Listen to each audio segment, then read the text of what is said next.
नीट paper फुटी प्रकरणी सीबीआयकडून आणखी दोघांना अटक करण्यात आली आहे। गॉड म्हणून नंबर सेव्ह असलेल्या तेजस शहा या विद्यार्थ्याला पुण्यातून अटक झाली।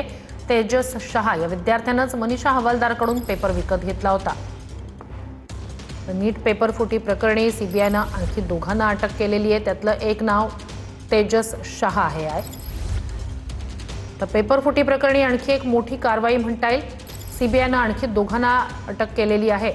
गॉड म्हणून नंबर सेव्ह असलेला तेजस शहा हा विद्यार्थी हो, त्या विद्यार्थ्याला सुद्धा आता अटक करण्यात आली। आपले प्रतिनिधी प्रमोद जगताप आपल्यासोबत जोडले गेलेले आहेत। प्रमोद, दोघांना अटक, त्यातलं एक नाव समोर आलंय, दुसरी व्यक्ती कोण?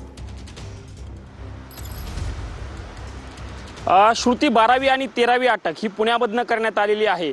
तेजस शहा नावाचा विद्यार्थी आहे, त्याला पुण्यातनं सीबीआयनं काल रात्री अटक केलेली आहे।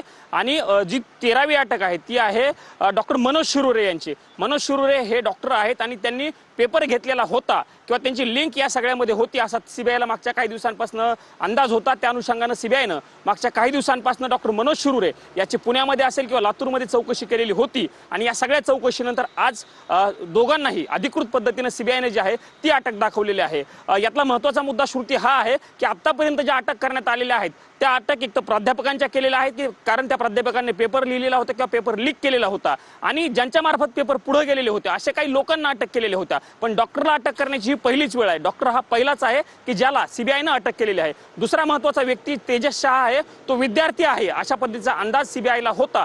तेजस शहावरती मागच्या काही दिवसांपासून सीबीआय लक्ष ठेवून होती, त्याला अटक केली जाईल। नक्कीच अपडेट्स घेत राहू। तूर्तास धन्यवाद।